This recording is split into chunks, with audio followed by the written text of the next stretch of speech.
We return this week to poet and author Michelle Otero. In part two of their conversation, Our.Land's Laura Paskus asks Ms. Otero about her recently published memoir, Vessels, A Memory of Borders, and about the process of writing as an act of healing. Hi, Michelle Otero. Thanks for being here. Thank you, Laura. Glad to be here. So you grew up in Deming. Yes. How did that landscape and that proximity to the border, how did that shape you and your writing and your attentiveness, which comes through so much in your writing? I think that landscape, I really took it for granted when I was a kid, because it's just, that's how everything looked. So all the things with flowers can also poke you and hurt you.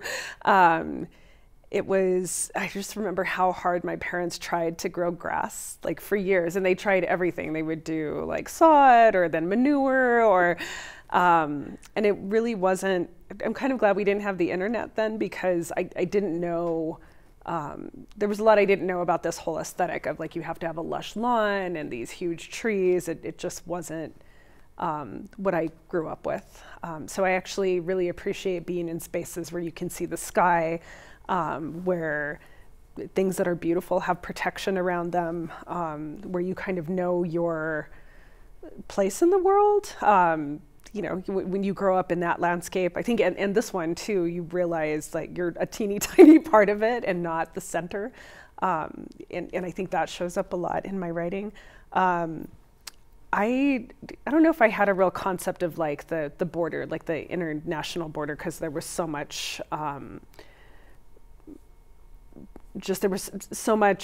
they're in such close proximity to each other that Mexico almost didn't feel like another country in really conscious ways. And then in profound ways, it totally did, right? So, you know, in Deming and that whole area, there's cotton, there's chili.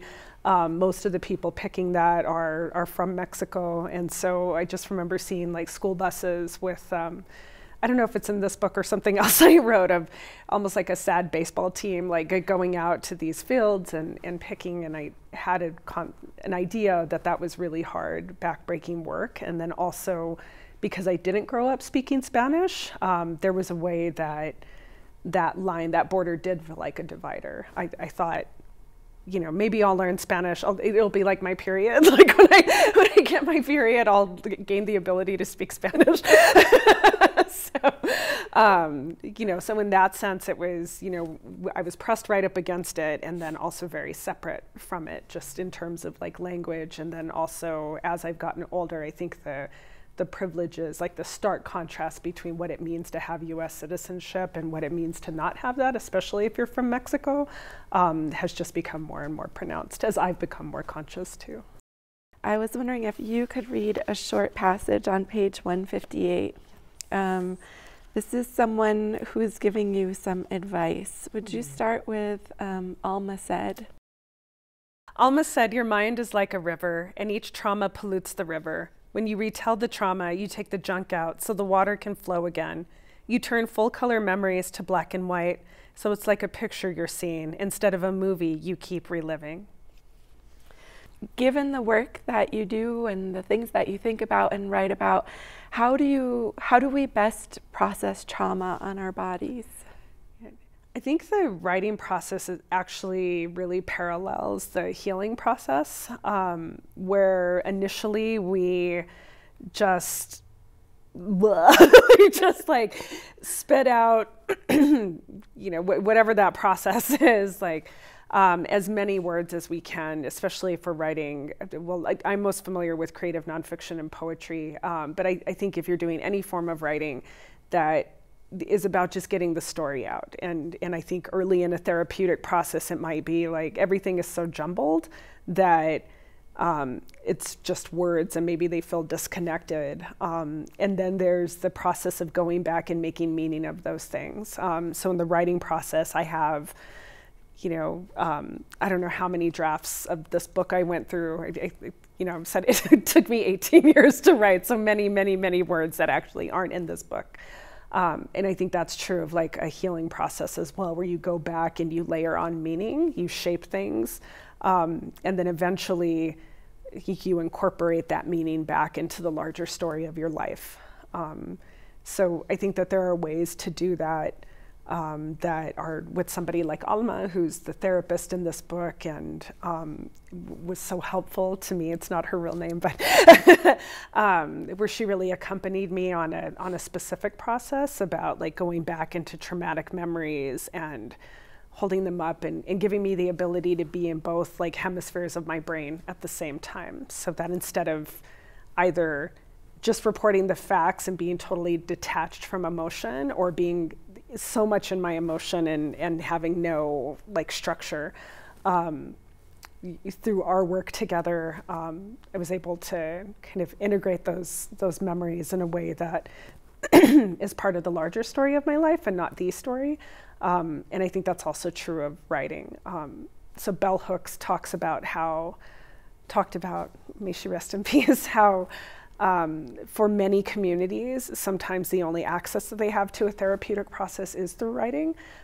So I'm not a therapist, and I've also seen how healing the writing process can be for, I've worked mostly with women, but I've also seen how it's been therapeutic for like young men and for other groups that I've worked with, for just being able to get a story down and then to complete the process of having that story witnessed and held by a community, whether that community is like your immediate family or your close friends or like the larger city or state where you live.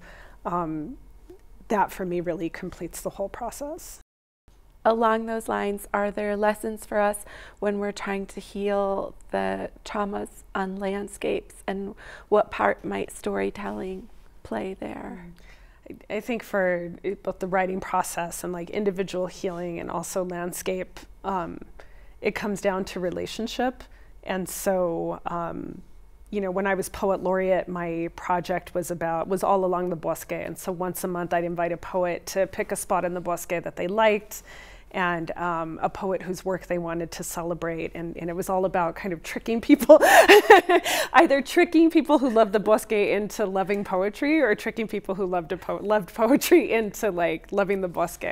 And I think, when we think of land as an abstraction, where it's just like it's something just to be commodified or something out there that doesn't have much to do with me, then there's no imperative to protect it. But if I'm in relationship with land, much like I'm in relationship with my own story or in relationship with people I love, then the imperative to protect it becomes real. Or maybe it's not even so much protected, there are these places that need protection, but it's just about being in relationship with it. I don't have to alter it, I don't have to manipulate it. I see it, and if it's in need of like restoration or healing, like if a dam needs to come down, if a river needs to go back to its natural flows, if something like salt cedar needs to be removed, it's like, how am I supporting this thing that I love, this entity, this piece of land that I love in its fullest expression. Well, thank you, Michelle. I have loved your poetry over the years, and I really, really love this memoir, so thank you. Thank you.